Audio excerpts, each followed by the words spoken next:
Every great community starts with a conversation. Here's a look at our first session of AEC Forum, where AEC professionals came together to connect, exchange ideas, and learn from one another. I have few more questions. Yeah, I of mean, but course. like you mentioned, you did your undergraduation in India and post-graduation in Right. Australia, right? So Yes. what's the difference? Like, what is one thing that is very obviously you identified that, okay, there's a huge change that I'm very grateful I did this, or maybe I should have stick to India. Did you feel anything like that, or how's your experience? To be honest, I cannot compare in terms of the materialistic, like in terms of the education, I feel. But I also think that when I did my bachelor's in India, it was during COVID time, and which is where I feel I did not get that much exposure to the sites that I could have gone to, and which is why I think I went into management and not as a structural engineer or a site engineer that way. But the one thing that I've realized and understood when I moved to Australia was that it opens up a horizon. Right. I mean, I'm not saying that you should do your master's overseas. You can do your master's obviously back home in India as well. But I'm just saying that post graduation opens a horizon for you. It gives you a pathway. And I think that is what I was trying to do when I started comparing courses back home, back in Australia as well. um I think the courses here intrigued me more. I researched more on the faculties as well, so I think which Mhm. is why I decided coming to Australia and do my studies, and I was fortunate enough that I could come to Australia. But then I also know that Nikmar has a very good program back in India. They have amazing programs back in India, and I think if I wouldn't have come to Australia, I would have definitely gone to Nikmar that way. But post graduation does opens up that broad spectrum where you can get into the field, understand the practical aspects of the Mm. industry. So I think that has helped me a lot being in Australia as well. Got it. You And mentioned you, you already have, I mean, you're already into the working thing, like for almost 6 months and 3 years and 3 years before, right? If given yes, today, and you also mentioned that most of your civil engineering in India, I mean, your bachelor's in India, was during COVID period. If yeah. given today, would you like to, I mean, if it's not COVID, would you go back to technical skills or you'll again stick with asset management or managerial side of things? I think I would prefer sticking to the managerial side of things now, because I think I'm good at what I'm doing. So I'm getting into it, getting used to it, and I think asset management or even project management for that matter involves more of stakeholder consultation and talking to clients, understanding their needs and requirements, finding the gaps in the organization, and giving out solutions. So I feel that way. Um, I think I want to be be in this industry, keep sticking to stakeholders, shareholders, all the clients, the SMEs as well, and I think that is where I excel personally. But if given an opportunity, I might change to someone who works. So my initial inclination was towards concrete technologies. So this is where we do a lot of mixing of concrete, grade of cement, there's grade of aggregates that is used to build concrete, and then they're used. So one of my internships that I did back home in India was with MMRDA, that was with Mumbai government. So when I did that, we were building a retaining wall for one of the biggest highways Mhm. in Mumbai. So it was near Western Expressway in Kandivali. So I think that was my first stint in on site, and that also helped me understand that I want to get into more of research.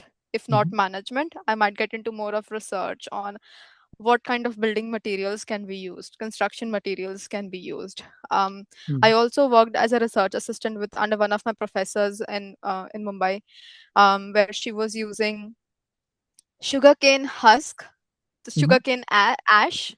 So Mhm. we use burnt sugarcane ash.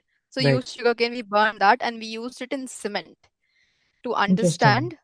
Uh-huh. Yeah, it was the very first time that I got introduced to this technology as well. Like, oh, you can use different materials as well in cement, in Right. construct, like in concrete as well. So I think this is where she was the one who developed that interest of research into me. So I think if it's not management, I might get into research then.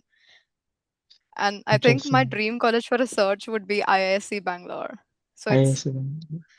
yeah, it's one of my dream colleges to be in. Some like when I was was preparing for my bachelor's as well, I was trying to get into IISc Bangalore for civil engineer for a civil course as well, but I couldn't get there because it's way highly competitive. But yeah, if I For get sure, for into sure. research, I'll be in IISc Bangalore for sure. IISc Bangalore is one of the most beautiful campus, and a lot of people say that Bangalore is Bangalore today because of IISc campus. Oh, is it? Yeah, I did not know that. and also the most interesting part is the proposal to start IISc Bangalore was done by Swami Vivekananda. Oh, that's nice. Interesting facts. Yeah. Yeah. Also, Jivitesh raised a hand. I think he wanted to ask a Yeah, question. wait, Yeah. now I have a better question. Like, why was sugarcane ash used? Was it to like improve the strength, or like I want to know that story? So there is something called as life cycle, a product life cycle. So Right. when you start building something at the end of the disposal, end of the life period of that material, what will you do? So it's called something called as sustainable living. So Mm. sugarcane is also an end product. It's a waste, right? So Yeah. ultimately it's gonna get dumped. So what else can be done of that? So we were trying to get that waste into cement because cement itself has a lot of carbon in it, Mm. which is not good for the environment. It Mm. emits out a lot of carbon. While cement production only, it emits out a lot of carbon. So that is not good for environment. It is one of the biggest causes of global warming as well. I think I don't Mm. remember the statistics correctly. It was 5 years back. I was doing this research with my ma'am, but I think it is one of the biggest Contribute. contributors to, yes, for like carbon emission and global warming as well. So it was her research where her dissertation basically where she wanted to utilize some sustainable products in it. So which is why we went with sugarcane ash. People also use rice husk. That's another waste product. Yes, I have read research papers on people using coconut skin. That husk apart. That. So they have used that as well. So this way they're using different materials. So we did a final year project in my civil engineering where we used small plastic aggregates because plastic is the biggest waste product and Yeah. it's not a biodegradable product as well. So we used, but we didn't use it for cement, we used it for concrete production. So when we used it for concrete, we wanted to understand what is the strength we would get in terms of Mm. concrete and what would be the water retention capacity because plastic cannot soak water, Mm. Mm. right? Most plastics cannot soak water. So that way we were trying to use plastic aggregates because it is one of the biggest waste which is non biodegradable. So where we could understand that yes, we can still use plastic in Mm. Right. concrete production. It gives you a good strength, but the way you mix it and what proportion you mix it will vary depending on the infrastructure that you're building. That was one of the paper. That is one of the research that we did, like a final year project. We did that. Yeah. That's very interesting to know. Like, I have one follow-up question. I'm thinking, like, do you think beyond research, have actual projects use this type of integration, or is it still in the research process? Because I would like to want to see that also happen. Absolutely. I think it is. I'm not sure if it is used in actual projects till now, but I have seen people using rice husk in projects till date, for sure. Okay. I Right. have seen rice husk being used in cement production. I think I've seen slag. It's a waste product from steel production again. Slag is the biggest use. So I think JSW cement is one that I know that I'm aware of. Obviously, there would be other cement uh, companies and brands as well that would be using slag, but I know JSW cement uses slag in their uh, cement. So it's a way of our way of contributing to life cycle, the whole life cycle of the product. So cement is being produced, but then cement leaves a lot of slag. That is a byproduct of it. So it's a waste basically. So what can you do of Mm. the waste? So you try to implement these. But I know Mm. rice husk is used. I haven't seen sugarcane yet till date.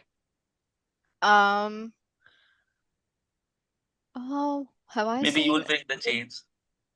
Oh, hopefully, let's see. But I'm still inclined towards management, so I feel I'm happy where I'm at. But when I want to change, I will definitely get into research. So yeah. Also, I Yeah, heard good, good. about this recently that the Meerut Express in Jammu Kashmir, I think Uh-huh. almost 500 kilometers or something, the road was laid with use of lot of plastic waste. Yeah, yeah. That is something. Yeah. I think there are a lot of Uh, uses already, like a lot of I think great road, yes, infrastructures. Yeah, they use for roads, yes, they use yeah, not for residential infrastructure or the working infrastructure, but I think yeah, roads they use a lot of waste products. I know that, yes, for yeah. sure. Yeah. So they're trying to avoid bitumen as well, but then they try to use different waste materials for road infrastructure. Yes, I've seen these a lot of case studies in US as well, and I think one of the it is used in India as well for sure. I know. Mm. Yeah, Yeah, yeah. yeah. So you're just mentioning, yeah, in plywood also there are a lot of rice husk used. And Oh, that's interesting. I would have never thought of it. Do you mind sharing any of your experiences, Suryanshu? Yeah, hi, Ojasvi. Hello, how are you? Yeah, I was just intrigued by. I'm good, doing good. How are you? Good, thank you. Yeah, I was just intrigued by hearing all this conversation. So I basically hail from, like an interior background. I am basically pivoting to architecture. I am basically looking for Right. like a niche company product, to launch architecture along with my brand. Basically, we were talking to 3D printing companies. We were talking to, so, when you were mentioning these type of sustainable, I am really into sustainable living. So Oh, that's I nice. have done in Yeah. my brand is, there is a company which creates a replacement of particle board or plywood with rice husk. So it has the same screw holding capacity, same weight bearing capacity as plywood. It's basically direct competition to a particle board, but the particle board you get in India is mix of a lot of things like plastic. It's not really a great material, but this is a really good and sustainable way without cutting trees and having. Because we need a lot of mass manufacturing of plywood in our industry, right? So this is something which I Right. am working on to bring it at a larger scale. Yeah, I'm facing some challenges in implementation in terms of the indulations and all those things, but yeah, it feels good to work on something which I know in a long term will be a huge differentiator and a USP for me. So yeah, I feel this room is very exciting, right? When I see people like you working on different aspects and especially the things I'm trying to get into, right? It's really interesting and Right. intriguing for Yeah. me to learn from you guys. Yeah. Amazing. Yeah. Have you personally worked on sustainable products that way or use of waste in any of those materials? Yeah, so I basically own an interior design company. We are majorly into interior designing, but I Right. tender Yeah. my execution to multiple projects. So currently, Mm-hmm. I am working almost 60% of my projects on sustainable models itself. We replace the core material with sustainable options. We also look at material options, right? I would be the wrong person to comment on the construction part. My co-founder takes care of that. But yeah, Of there are a course. lot Yeah. of there's every day a new material on our table. My co-founder is like, yeah, check this Right. out. This is like sustainable in terms of the way it's created, in terms of the way it gives an effect to the house, like cement plastering. There are multiple things, right? So yeah, I mean, I would have, I would actually should have asked my co-founder also to join. This is like really interesting in that terms. But yeah, we do currently, if I say in our production capacity, we are doing 60% of it sustainable. But yeah, some things you have to stick to the traditional methods because. But what I've realized now in the current market, I'm able to establish a niche business with Correct. the interior aspect of it. But I really think in the next 10 years, there is a scope of sustainability really being a base of construction industry, right? Because the rich people who are building these villas, right, they really want something different. Everybody's tired of the tali tiles and simple things. They want something which is sustainable. They want to flex in their circles. There is a lot of hype and aspiration around this segment. So I'm basically trying to find what is the best way to capitalize it. So I'm basically a sales and BD guy, right? So I Mm-hmm. always try to find the market opportunities and try to grasp and co-found with a lot of people. And Adi actually is a huge inspiration for that. Like when I saw this guy in college, he was like all over the place, like doing 500 Oh things. my God. He made us feel like we're not doing much at all. So it's like he has put us on this really good role modeling structure, I would say, that Right. now we Yeah. are all looking forward and he's building all these things. Even I'm excited to see what's going on. Yeah. Yeah, that's so good to know. Have you? I'm pretty sure. I think with this generation, for sure, people are getting into more green buildings and sustainable living that way. So I think Yeah. the market wouldn't be that difficult for you guys to explore. I mean, see, to be honest, I have the clients who want this, right? They don't mind the Right. price. They're Yeah. ready to pay 30-40% higher. But Exactly. I'm Yeah. finding it very hard to, find who can do it for me. Because one is these Oh. tickets are like high-end tickets, right? And I cannot just Mhm. experiment with these guys. Let's say if some HNI client wants to build their farmhouse, I can probably experiment. It works out, it does not, it's fine.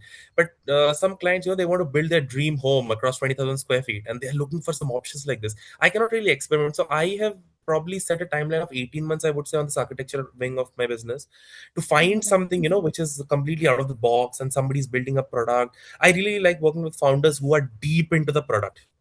Because I'm a Right. guy, I can take care of your business. Okay, I'll structure your model and everything, but I want a guy who's really into the product and who has, got lost in his perfection type of person. Mhm. So yeah, in Bangalore, like Bangalore, I feel is a great community. Like Bangalore has a very good startup culture and very collaborative way.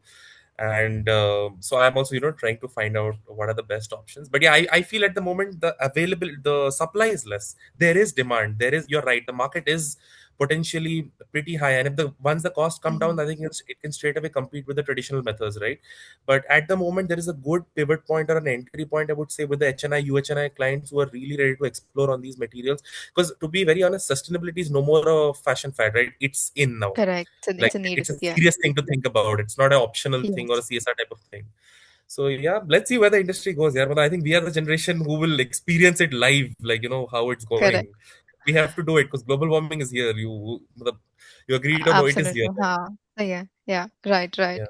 And I think our generation is ready to make that change. Yeah, I mean, we are betting on it. Like, we are the guys who people are betting. The investors are ready to bet. Yeah. The investors Exactly. are there, clients are there. We need the product guys now to come into play. But I was hearing, Absolutely. when you were saying things like sugarcane being burnt, I think these are Yeah. concepts which needs to be, like more publicly discussed and openly Mm. researched on. And I think bigger companies should take it up, right? Because they have the resource and manpower to do it. I Right. mean, yeah, I don't know how it's going to shape up, but let's see how it shapes up. Yeah. No, Also, absolutely. Suyanshu, And I I have think one more it's question. Like Hmm. you said, I mean, you're not from the same industry, I mean, in the architecture or engineering or construction industry, but you're working in this industry. What are some challenges you face every day? Like, how's your day look like when someone asks you about what's your background? So yeah, so as you know, I dropped out of Christ, right? So like that's a huge, huge beat up for me. But yeah, so currently to solve that problem, I'm doing my BBA from IIM Bangalore. They have launched a very Interesting. beautiful program, which is very collaborative. So I have a good founder network there, and so yeah, how my day would look like is usually I start off at morning 6 for the site visits. I keep my first half of the day for majorly site visits. The carpenters, they will have all their complaints. The client is irritated. The project management part of it is a huge headache, right, for me. And then in the second half of the day is where I come to the fun part, the sales part, the new prospects, the pipeline closing, and all those things.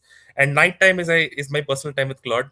I am now slowly developing with Claude different engines, marketing, sales, which is helping me automate. I basically almost build a mini co-founder uh, out of Cool. Claude. But yeah, that's how my day. And the biggest challenge in the day would be my first half. Yeah, it's horrible. Like project management. I still believe in the interior industry. At least everything still runs on a very Lala model, right? There's no really structure. Like everybody, I have to find the best GC vendor, best carpenters, best teams, and then they collaboratively work. You figure out the payment. Everything is a mess right now. So there is definitely a lot of gaps and spaces for people to come with some sort of tool or some sort of management supply. But yeah, that's the biggest challenge, I would say. PM. Interesting. Also, Jay has another question for you, Suyanshu. Like he's talking about, I mean, he's asking if you can share your current project you're working with and what is your long-term vision. I mean, I think you already mentioned about taking it, I mean, making it more sustainable. And Yeah, if you would like to talk more about it, yeah, you can go on. sure. So Jay, I basically am working with HNI and UHNI clients right now. I look to target the top 0.1%, I would say. So I basically, my product enters the market with design. I give a client an experience of design. We have developed a product of design with 6 months, which I can today bet and say my renders are the best quality in the market. And the way we think about design is completely different. Most of the interior companies, right, they come with a vision in design of what their vendors are, who they have as a vendor, and who are their best guys. Based on that is what their best design is. But when I design, since I don't have an in-house execution, I completely don't rely on, or I don't have restrictions, so I can actually give the client what they want and go out of the box. And then I use my industry connects to find, I basically tender projects for my clients, right? I give it to the normal companies, whatever you see in the market, I tender it to them, and I personally talk to the CEOs and their project managers and find out. So we are basically using this loophole in the market of the quotation being increased after design and locking in the clients. Once I do that, we basically get into their communities, right? Now once I do an interior for the house, then probably he wants a farmhouse to be built, right? He wants a secondary home to be built, he wants a rental unit to be built. There is, we also are slow, one of our wings are slowly getting into property management as well, but that's still in like this very sketching phase. But yeah, interior is our main bread and butter. We are pivoting into, I would say in the next 18 months, we want to be strong in architecture, where I don't want to be a only design firm. I want to get full neck deep with construction. But currently, it's completely a contractor's business, right? It's run in a very lala way. So I am also looking for something offbeat, not just traditional. I just want to build 200 villas. I want to build probably 10 villas, but something completely out of the box, and I'll have a amazing portfolio. Yeah, if I be very honest, my long term vision definitely is real estate, because that's where the real 10, 11 figures are, right? But yeah, as of now, for the next 5 years, interior and architecture is where I'm looking to get rooted on. Interesting. When you're talking about renders, I think there's this interesting tool called BIM. That's what Otis is talking about, building information modeling.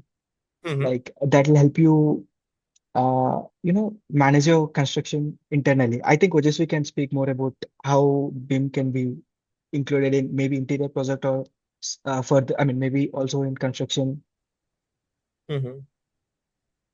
Well, I'm not an expert with BIM, but I surely understand BIM in a way where you can use it for tender development. You can use it Okay. for designing work as well. I think it also helps in a lot of clash detection, just to understand where your design is sitting, and with Hmm. it, is it integrating with other parts of your design as well. So, like in, I don't know how it would work in interior design aspect. Will be a very good thing to even research for myself, but if I get to know about it, I'll surely get back to you, Sudhanshu, with that. But explaining a Sure. little bit about BIM, it would be like where you have the mechanical parts, you have the electrical parts, you have the plumbing section. I'm just talking about a residential project. Like for example, you have the electrical, you have the plumbing, you have the mechanical, and then you have the construction design, like the architectural design. So Hmm. just to understand where these fit all together is where BIM gives you that visual perspective. It gives something called as iTwin. I'm not sure if you have heard about iTwin or digital twin. Digital I twin. know it No. is, yes. So they have been using this extensively in India as well. I know that, where they try to visualize how the project, how the residential building will come across different levels from architectural design, how it will stick with the structural design, how it will get layered up with your plumbing, your mechanical and your electrical fittings. So I think BIM that way Mhm. helps a lot. It also helps you in business management because it it creates a collaborative environment where it's on cloud. Basically, BIM, everything with BIM is on cloud, so it creates that collaborative environment where you don't have to get back to your clients again and again, and they can just directly check the status of your project. It also helps in schedule management, where you can get information on how the project is going to progress going forward, and also helps with cost management. But it will be very good for me also to research into how it would work with like interior designing aspect as well. I heard Absolutely. Sounds it's very six interesting, right? dimension figure, right? Like Yeah, I mean, CAD and other models will only show you 3 dimensions, like how the building can be visualized after correct. construction. And the other 3 dimensions of the 6D of BIM is basically about how a constructor or a designer can can budget their cost. And most importantly, sustainability is one of the dimension that BIM takes care of, like Yes, how sustainable the yes, products would be and everything. So yes. So it is interesting to know. I have a question for Uday. He says he works for judicial buildings. Are those more of the law? how what buildings? Can you explain more about the project that you're working on there? Yeah, feel free to, I mean, unmute your mic because like you are one of the person who's into public infrastructure in this community. Exactly. And I have a friend who worked in the same department in Vijayawada. I have mentioned his name as well. I'm not sure if they know each other, but yeah, my friend used to work in roads and building department in Vijayawada, and then he moved to Melbourne as well. But yeah. Yeah, thank you. Hi everyone. Hello. Currently, I'm working on judicial buildings, especially for the government of Andhra Pradesh, in Andhra Pradesh actually. Mhm. We are working on all government buildings, judicial buildings, judicial quarters and MRO buildings, all those things currently. And previously, I am into a private sector, and I am working in Hyderabad actually. There I have done all the private projects. Now I am to the government department, and I am currently doing all these government buildings. Interesting. Also, they would like to know what are the technologies or strategy or something like new tools like BIM or something you all use in public infrastructure. Like, what are the latest technologies you guys adopt to? When it comes to the structural design, currently, I am using ETAPS, SAFE, all these models basically. Mhm. And previously for designing, we are using StatPro, all those things. And when it comes to the 2D drawings, we will give it in CAD usually. Mhm. We haven't explored BIM a lot till now, but even I am interested in that BIM. These days, we are listening more about it. Interesting. And this has a question to you. What is the major difference you see between private and public infrastructure or public sector work? There much difference between the private and public sector buildings. When it comes to the public sector buildings, schedule will be little more they have to get the sanctions from various departments, all those things. See, when someone is doing a private building, there will be some crew all the financial approvals or all other some approvals in any decisions regarding the design or architecture, anything that group will be decided through the meetings, and it will be get finalized in those meetings at the current sessions like that. But when it comes to the public sector, it's like even those all the designs, all those things are finalized, they have to get these financial approvals, all those things from various sectors. See, like now I am working with the judicial buildings, they have to get approval from both government department as well as judicial department. Mhm. So, when it comes to the public sector works, I think they have to get approvals from the more departments compared to the private actually. Okay, interesting. Yeah. And how's the use of AI and artificial intelligence for all of in public infrastructure especially? In public sector, especially now, I am working in-house actually. Okay. Even I am working all those things with architects, all the architects and all. They are using a good to get some current interior designs or current aspects or some interior design, all those things they are using AI. But when it comes to our structural engineering, we are currently clarifying any doubts, that's all. But I have to explore how it will give us some new inputs. If say if in architecture, if they need any some current landscape designs or interior designs like that, they are AI is helping them actually. But when it comes to our structural engineering work, it's all based upon the codes, and the current codes are current structural practices, all those things.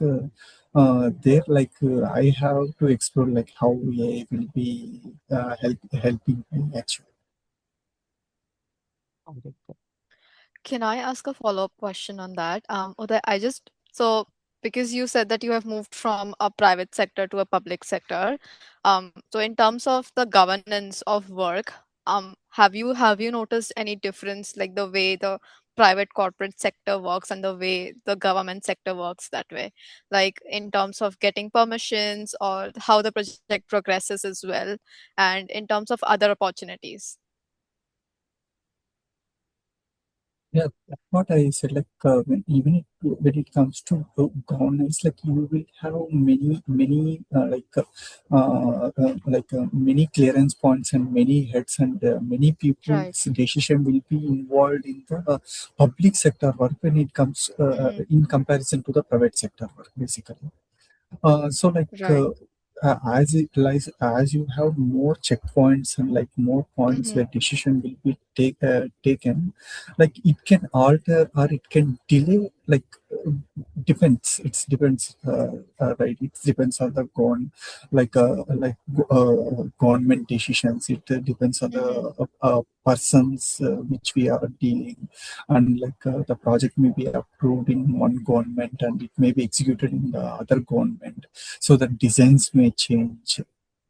If designs change, entirely everything will get changed actually, everything, finance structure, that all the structural works, what are the estimates they have done, everything will get changed.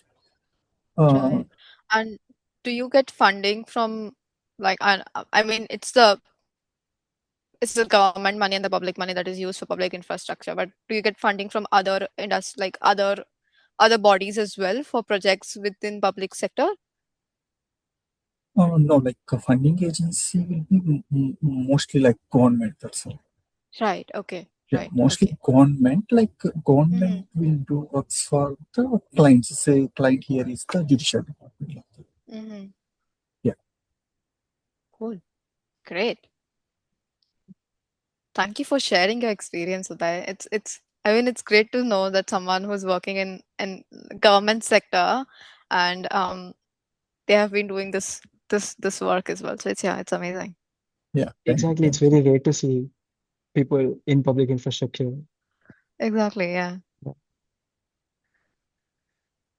Also, Yeah. what about you, Ajay? How do you use AI every day? Like Suryanshu shared, like very interestingly, Claude became one of his co-founders.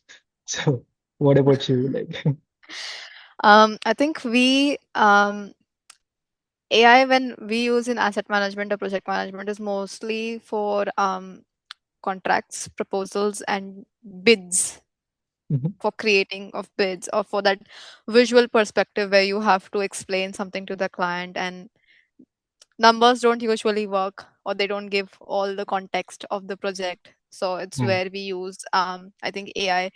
uh, these days we have been using something called as Colby, that is Mhm. specifically for contracts management. So it helps in developing contracts, it helps in developing your bids, it helps in putting out those tenders as well. So I think that is what we have been exploring these days. And in terms of other infrastructure, I think BIM is something that I am extensively exploring, because I have written a research paper on BIM as well, so on how it can get integrated with virtual reality. So that is another aspect that I'm exploring. So it was more on facility management. Facility management is on another aspect of asset management. Right. So where we wanted to explore like how BIM and virtual reality can together integrate, so the client understands, or any of the basic human being or an employee who can understand like how the facility is working and what can be done. I know my company WSP, they are doing using BIM, like digital, it is called digital asset management basically. Mhm. So it's where we're using virtual reality in giving training sessions of the site. So mining sites are huge, right? So Mhm. it's very difficult for every employee to understand the hazards, the risk of the site. So this is where we are using digital technology to Right. give them a safety training, a health and safety risk hazard training.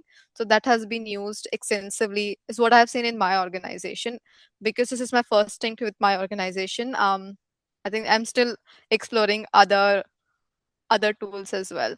I know for roads and building, for roads particularly, there's a software from Bentley's that is called Open Roads. I've Mm-hmm. not used it extensively. It's a digital twin software where Right. it creates the twin of what you would be working on your project.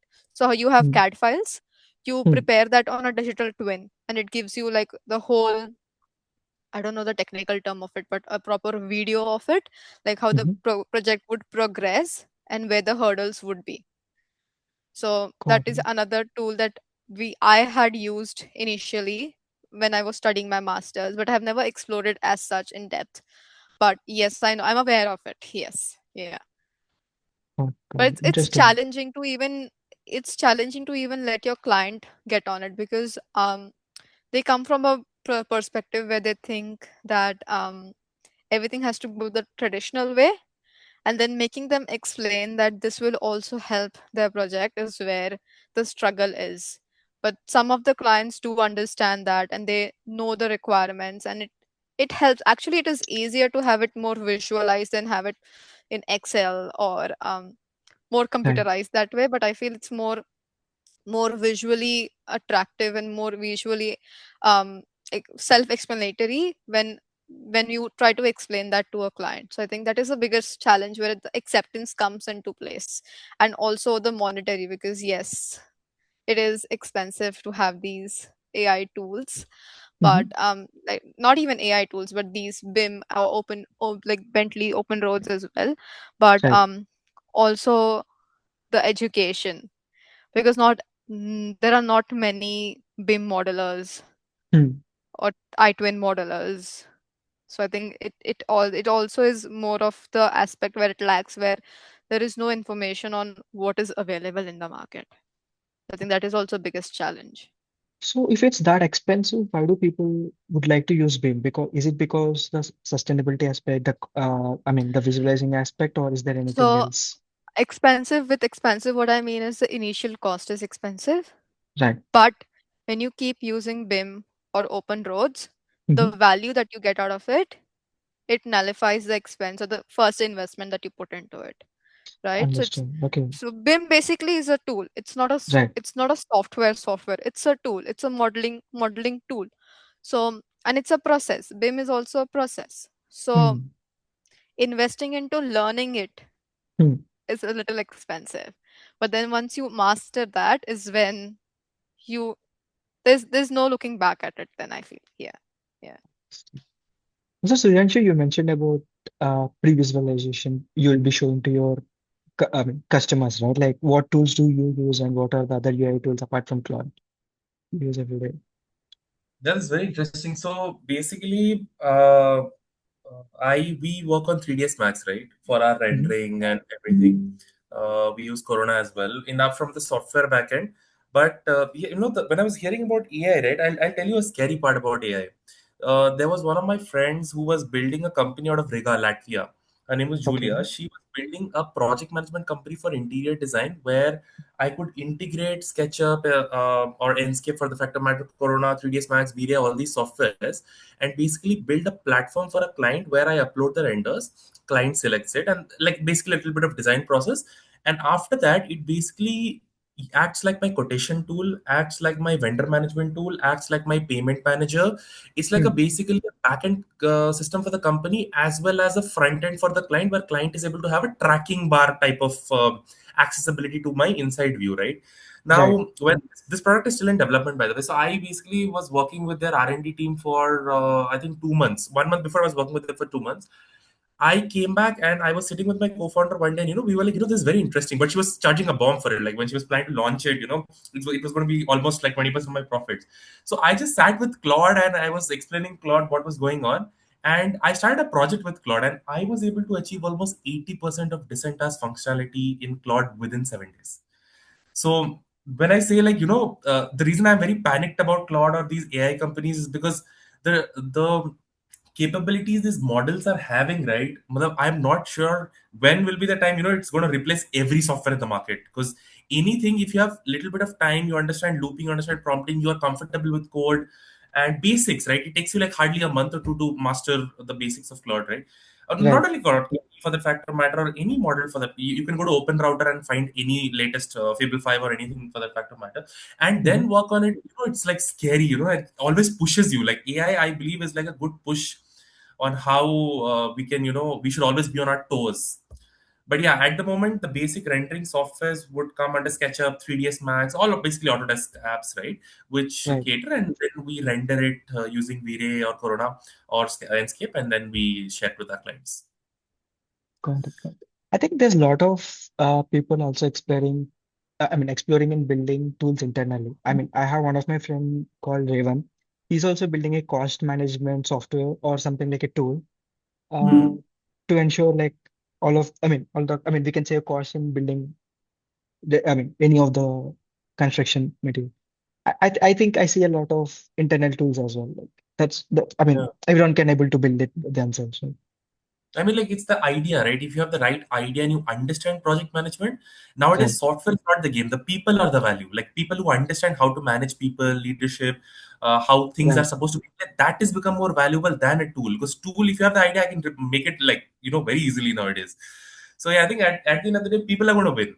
Like people with Right. real experience, I really look forward to people who are like in the industry for 10, 15 years, who understand grassroots level problem. Because many things people know how to do, but many people don't know what to do when things go south, when everything is Right. gone wrong. The flexibility, right? In India, we say jugaad har jagah nahi chalta hai. There are some places you really need to know the crux of it and know how to rewire and work it. So experience of the people is still going to hold good, I feel, in the next 10, 15 years. But yeah, tools, man, they're in threat. Like AI is coming hard and fast. So yeah, and coming to your point, like we also need to have people who can manage all of these things. Like that's something we are envisioning. Like our vision of Brenman is that the name Mhm. Brenman itself stands for bridging engineering with management. So a Okay. lot of things. A lot of engineers already can build amazing tools. Can also do like a lot of interesting things. But we need more people like you, more people like Ojasvi who can also use all these tools, who can also share their vision of what they're going to build. So that's what we aim to do. And we also, Why don't you take us through, what Brenman is? Because I'm very excited. Like, what do you guys do? What is this about? sure, sure, sure. So yeah, we are planning, see, in this specific industry, right, at AEC, what we call it as architecture, engineering, and construction, there's Mm-hmm. lot of, there's not a lot of space people come and discuss about what's happening in this industry. Uh, there's no community sort of thing. So that's what we are thinking to bridge. And also, most importantly, education, right? Like we are also launching courses, launching educational material. People can easily adopt. People who are already in this field can adopt. Like as I mentioned, like we already launched this construction management course that is live on YouTube that talks about everything about construction management. It even talks about how public-private partnership projects. Like I think Uday can relate to this part more. How these projects will be commissioned since from the start, like the DPRs, what they call a detailed project report, from there to handing over to the client. And we already in the process of releasing construction law, it talks about how, I mean, again, like making contracts, making how do you face legal situations and everything. And two more interesting courses we are going to launch is one is BIM business management. How do you use BIM as a tool to manage your business decisions, financial decisions, everything around that. So that's what our plan is to build a community and to make people upskill in the industry. That's about Brenman. Right. So basically, you want to be the framework of this industry, right? People like Exactly. take steps of yours, and that sounds really interesting and exciting. And I think I'm your L1 customer, right? Like I'm like the baby in this project. I'm an outsider to the industry who's trying to get. So some like a framework of your company would be ideal for me in terms of learning and adaptability, right? 100%, 100%. Yeah. Great, great, great. Nice, Yadi. I, I, yeah, we would like to do more sessions, and Suryansh, you probably would like to do a session with you about the whole interior industry with help of your co-founder as well. And Ojasvi would like, I want to do more and more sessions. You have a lot of interesting industry insights. Absolutely. Sounds interesting. Sounds really interesting. And Uday, I mean, would like to catch up with you, like probably would like to text you about, I mean, we want to do a specific call, like everyone can understand how this public infrastructure, everything about public sector would like, if you are interested to talk about, that is one thing we can do as well. So, I mean, I think I already see 3 interesting sessions coming out of this one single session itself. So, yeah, would like excited guys, like want to build this community with you all. Great, man. This Great, sounds great. exciting, right? Community is going to be what is going to remain, right? So looks 100%. sounds Absolutely. interesting. Yeah. Thank you guys. Thank you for joining. Perfect. Thank you for your time. Thank you, And guys. also to Bye-bye. share, just one last thing, I also share the program that is live on our YouTube channel, WhatsApp group, where you can see the kind of outcome that we strive for and the quality that we strive for. You can see the program that is already live. The mentor is someone who's been in this industry for more than 30 years and he is still working right now because that's how ambitious he is about the work that he's doing. So with the course that you guys can see on YouTube, you're able to see the kind of output that he's giving out, the kind of knowledge that you guys can understand from it. And this is the base that we want to set for our future courses as well that come out. So definitely give that a watch. And we're open to feedback. We want to learn from you guys as well, the watchers as well. How do you think the program is, or is there any scope for improvement or anything more that we can do? So we're open to that, and let's keep the community going and excited for the next session. Amazing. Yeah. Thank you. Thank you. We can end this. All right. Thank you. Bye. Bye, guys. This is just the beginning. More conversation, more experts, and more opportunities to connect are coming soon. Stay tuned.